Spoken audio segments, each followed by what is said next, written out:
Episode की शुरुआत में हमें एक गजब का एयरक्राफ्ट दिखाया जाता है जिससे जेनेटिक वॉरियर्स अपने बेस लौट रहे थे, मगर इन्हें रास्ते में न्यू ऑर्डर्स आते हैं जिसके हिसाब से इन्हें जिया शिप पर जाना होगा जो कि एक एयरक्राफ्ट कैरियर है। तो लेना सभी को ऑर्डर्स देने लगती है कि तुम सभी को एयरक्राफ्ट से नीचे कूदना होगा और तुम्हें असाइंड कोऑर्डिनेट्स पर ही लैंड करना होगा। ये भी तुम्हारा एक टेस्ट है, मगर वुकोंग लेना के ऑर्डर्स फॉलो करने के लिए साफ मना कर देता है क्योंकि उसकी नजर में लेना एक एलियन है जो कि सभी बुरे लोग होते हैं। एटलीस्ट वुकोंग का तो यही मानना है, मगर लेना उसकी बातों पर ध्यान नहीं देती और सभी एक एक करके प्लेन से नीचे कूदने लगते हैं। वेल इन सभी को हवा में मैन्यूवर करना सिखाया जा रहा था और सभी मस्त स्टाइल में एयरक्राफ्ट कैरियर पर लैंड करने लगते हैं।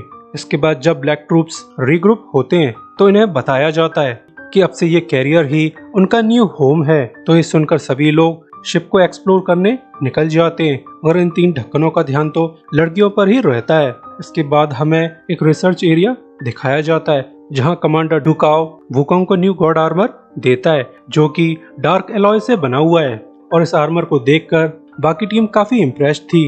यहाँ हमें पता चलता है कि कमांडर डू और वुकोंग एक दूसरे को अच्छे से जानते हैं। वेल ये दोनों हजारों साल से एक दूसरे के दोस्त हैं, यानी डुकोंग भी नॉर्मल ह्यूमन नहीं है, प्रोबेबली वो भी कोई एलियन है। वहीं दूसरी तरफ हमें एक स्पेसशिप दिखाई जाती है जो कि ताओतिया सिविलाइजेशन की थी, जहां पर एक रोबोटिक टाइप एलियन अपने बॉस को रिपोर्ट करता है कि हमारे स्काउट ने रिपोर्ट भेजी है जिसके हिसाब से अर्थ पर कुछ ऐसे वॉरियर्स पाए गए हैं जो प्री न्यूक्लियर सिविलाइजेशन को सरपास कर चुके हैं। वो वॉरियर्स हमारे लिए प्रॉब्लम क्रिएट कर सकते हैं। वैसे रिपोर्ट के हिसाब से टियानहे सिटी में उनके डिफेंस बहुत वीक हैं, जहां से हम अपना इन्वेजन चालू कर सकते हैं। वैसे भी ह्यूमन सिविलाइजेशन काफी ज्यादा बैकवर्ड है जो कि एयर स्पेस में भी फाइट करना नहीं जानती।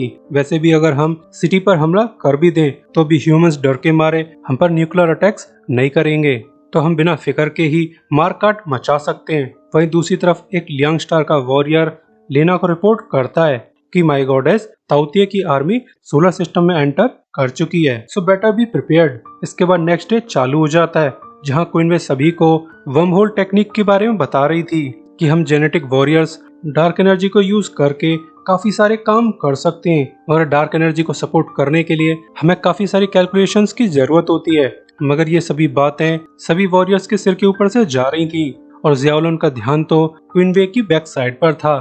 वेल ये ठरकी तो क्वीनवे के अलावा कुछ सोच ही नहीं सकता, तो ये जानकर क्वीनवे काफी अपसेट है कि ये ढक्कन काम की बातों पर ध्यान क्यों नहीं देता। इसके बाद लेना हाई कमांड को रिपोर्ट करती है कि ताओतिया आर्मी सोलर सिस्टम में एंटर कर चुकी है। वो लोग 2 दिन के अंदर अर्थ के एटमॉस्फेयर तक पहुंच जाएंगे। हमें बैटल के लिए रेडी हो जाना चाहिए क्योंकि हमें अंदाजा नहीं है कि ताओतिया किस सिटी से इन्वेजन चालू करेंगे। लेना कंटिन्यू करती है कि लास्ट मीटिंग में एंजल यान ने बताया था कि जियाओलन के अंदर एंजल जीन्स भी मौजूद हैं जिन्हें एक्टिवेट करने के लिए एक स्पेशल कोड की जरूरत है। अगर जियाओलन के एंजल जीन्स को एक्टिवेट कर दिया जाए तो उसकी बैक पर एंजल्स की तरह विंग्स ग्रो हो जाएंगे जिसके थ्रू जियाओलन हवा में भी फाइट कर सकेगा, जो कि ब्लैक ट्रूप्स के लिए काफी ज्यादा इम्पोर्टेंट है।